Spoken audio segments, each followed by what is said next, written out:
CBD police स्टेशनला जो murder detect झाला त्याच्या अनुषंगाने त्या व्यतिरिक्त चालू वर्षात 1 जानेवारीपासून विशेषतः मालमत्तेच्या गुन्ह्यामध्ये जे काही कामगिरी परिमंडळ 2च्या अंतर्गत झालेली आहे त्याच्याबद्दल पण आज आपण या ठिकाणी थोडा उहापोह करतोय. त्यात पर्टिक्युलरली पोर्ट डिव्हिजनची कामगिरी आपण प्रामुख्याने नमूद करतोय.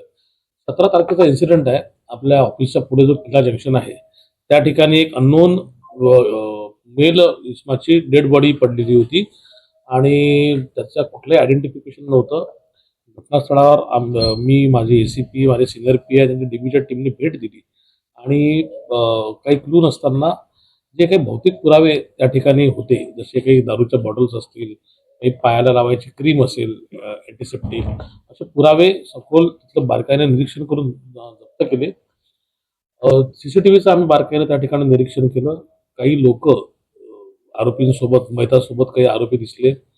त्यांना आयडेंटिफाय करणारे किंवा आदल्या दिवशी त्यांच्यात जी काही भांडणं झाली ती बघणारे काही संशयित आम्हाला साक्षीदार मिळालेत. त्यांच्याकडनं काही माहिती प्राप्त झाली.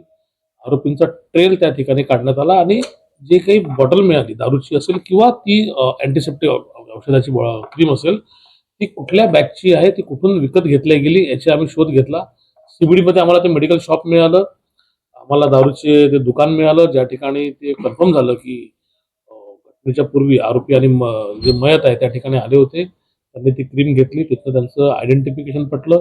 सीसीटीव्ही मधनं हे कळलं की घटनास्थळावरनं ती लोक कुठे गेली. मुंबईमध्ये, पनवेलमध्ये, पुण्यामध्ये, अमरावतीमध्ये विविध ठिकाणी शोध घेऊन 2 आरोपी जे आहेत ते याच्यामध्ये आम्ही अटक केलेले आहे. अरविंद आणि सुभाष. अरविंद हा लंगडा आहे, थोडे बेघर काम करणारे लोक आहेत. मयत हा सुद्धा बेघर काम करतो, मूळचा नवसारीचा राहणार आहे. सध्या त्याच्या वडिलांसोबत तो पनवेल या ठिकाणी राहतो. त्यांच्यामध्ये घटनेच्या आदल्या दिवशी झालेलं भांडण आणि घटनेच्या दिवशी झालेलं भांडण हे तत्कालीन कारण आहे आणि याच्यावरनं जवळचा काही 2 दगड आहे, तो दगड त्याने डोक्यात मारला आणि त्या व्यक्तीचा जो आहे तो खून त्या ठिकाणी करण्यात आला. हे चांगलं डिटेक्शन जे आहे ते सीबीडीची संपूर्ण टीम आहे. सिनियर पीआय आमचे अरुण पवार आहेत, त्यांची डीबीची टीम आहे. त्यांच्या डीबीच्या टीमने कॉन्स्टेबलने डिटेक्शन केलेलं आहे. या व्यतिरिक्त दुसरा जो महत्वाचा गुन्ह्याचं डिटेक्शन झालेलं आहे ते एनआरआय पोलीस स्टेशनचं डिटेक्शन आहे. एनआरआय पोलीस स्टेशनला एक कंप्लेंट आली जादूटोण्याची आणि सध्याचे भोंदूबाबांचं सगळीकडं आपण ऐकतोय त्याच्याबद्दलची एक तक्रार होती. पीडित महिला आहे. सप्टेंबर 2025 ते डिसेंबर 2025 या काळामध्ये त्या 2 आरोपींपैकी एक आरोपी, त्याचं नाव एक लहरी बाबा, हा तिच्या घरी गेला. दिवाळे गावात ती राहणारी आहे. तिला सांगितलं की तुझ्यावर काळी जादू झालेली आहे, तुझ्यावरती करणी कोणीतरी केलेली आहे, मोठी आपदा तुझ्यावर येणार आहे, त्यामुळे तुझी प्रगती होत नाही, तुझ्या आयुष्यात जे काही प्रॉब्लेम सुरू आहेत त्याचं ते कारण आहे.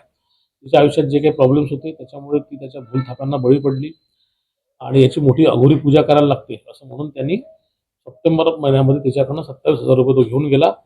ऑक्टोबर महिन्यामध्ये त्या एक लहरी बाबा, त्याचा जो गुरु आहे टंटन बाबा, त्याला घेऊन आला आणि या दोघांनी त्या महिलेच्या घरी ऑक्टोबर महिन्यामध्ये पूजा घातली. त्याच्यामध्ये लिंबू कापणे, तिला अंगारा खाऊ घालणे, पाण्यामध्ये मिक्स करणे, ते पाणी पाजणे, असं करून धागे दोरे बांधणे करून ब्लॅक मॅजिकची प्रक्रिया जी आहे त्या ठिकाणी पार पडली. त्यानंतर तिथं परत 50,000 रुपये दिले.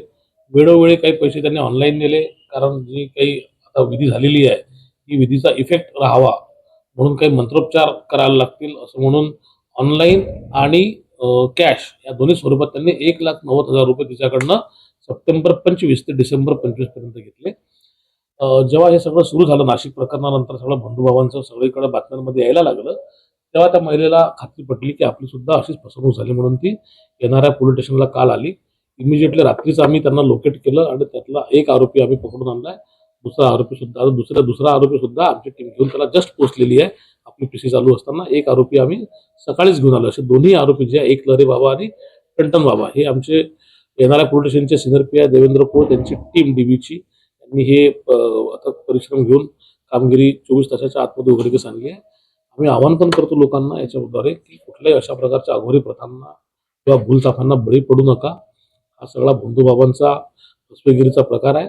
यापूर्वी जर कोणासोबत असं झालं असेल तर त्यांनी सुद्धा आमच्याकडे येऊन तत्काळ त्याची तक्रार द्यावी, आम्ही गुन्हा त्याचा नोंद करू. गेल्या 4 महिन्यामध्ये जे काही प्रॉपर्टीचे ऑफेन्स, आपल्या नेहमीचा सगळ्यांचा कन्सर्न असतो की रस्त्यावर घडणारे हे प्रॉपर्टी ऑफेन्स जे आहेत त्याच्यामुळे नागरिकांमध्ये असुरक्षिततेची भावना निर्माण होते. त्यामधले 3 मेजर हेड्स आम्ही आयडेंटिफाय केले होते. एक घरफोडी होतं, एक चेन स्नॅचिंग होतं आणि एक मोटर व्हेकल थेफ्ट होतं.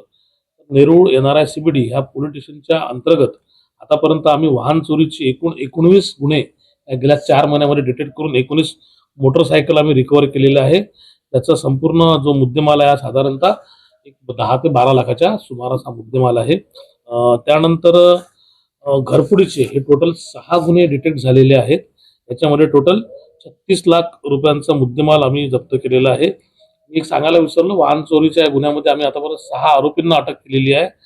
घरफोडीच्या गुन्ह्यामध्ये आतापर्यंत आम्ही 7 आरोपींना अटक केलेली आहे, ज्यांच्याकडनं 6 गुन्हे आम्ही उघडकीस आणून 36 लाखाचा मुद्देमाल हा आम्ही हस्तगत केलेला आहे. चेन स्नॅचिंग आपल्याकडे 4 गुन्हे दाखल झाले होते संपूर्ण झोनमध्ये. 4च्या 4ही गुन्हे आम्ही उघडकीस आणले. त्याच्यामध्ये आम्ही टोटल 4 आरोपींना अटक केलेला आहे आणि त्यांच्याकडनं साधारणतः 8.25 लाख रुपयाचा मुद्देमाल जो आहे तो आम्ही जप्त केलेला आहे. आमचे पोर्ट डिव्हिजनचे एसीपी मयूर भुजबळ यांनी यापूर्वी 5 वेळेस मुद्देमाल हस्तांतरणाचा कार्यक्रम जो आहे तो आपल्या परिमंडळात आयोजित केला, ज्याच्यामध्ये आतापर्यंत 2,79,73,000 रुपयाचा मुद्देमाल हा आम्ही जप्त करून त्या फिर्यादींना परत दिलेला आहे. त्याच्यातलं जे काही समाधान त्यांना मिळालं त्याच्यामध्येच आमच्या एकंदरीत कामगिरी आमची योग्यरीत्या चालू आहे असा विश्वास त्याच्यातून निर्माण झाला. त्यानंतर सगळ्यात महत्त्वाचा मुद्दा म्हणजे अंमली पदार्थ विरोधी कारवाई, जो आपला सध्या कळीचा मुद्दा आहे. मान्य पोलीस आयुक्त मिलिंद भारंबे सरांनी यापूर्वीच आमचं डिक्लेअर केल्यावर आम्हाला आदेश दिलेले आहे की ड्रग फ्री नवी मुंबई ही आपल्याला डिक्लेअर करता आली पाहिजे, घोषित करता आली पाहिजे. या हिशोबाने पावलं उचलायला सुरुवात झाली. केंद्र सरकार, राज्य सरकारचे जे काही निर्देश मिळाले या अनुषंगाने गेल्या 3-4 महिन्यामध्ये आम्ही अंमली पदार्थ बाळगण्याच्या 15 कारवाई आणि सेवनाच्या 63 कारवाई अशा साधारणतः 78 कारवाई आतापर्यंत आम्ही केलेल्या आहेत, ज्याच्यामध्ये 40,78,480 रुपयाचा NDPSचा मुद्देमाल जो आहे तो आम्ही जप्त केलेला आहे. त्या व्यतिरिक्त मोबाईल फोन लोकांचे चोरी जातात, गहाळ होतात, स्नॅचिंग होतात. चालता चालता मोबाईल फोन सुद्धा लोकांचे चोरी गेलेल्या बऱ्याचशा घटना होत्या. CEIR नावाचं पोर्टल आहे, त्या पोर्टलवर याची माहिती आमच्या अंमलदारांनी भरून असे गेलेले मोबाईल ट्रेस करण्याचा प्रयत्न केला, ज्यामध्ये आतापर्यंत 206 मोबाईल फोन आम्ही ट्रेस केले, ते जप्त केले आणि त्या नागरिकांना, फिर्यादींना ते आतापर्यंत आम्ही परत केलेले आहे.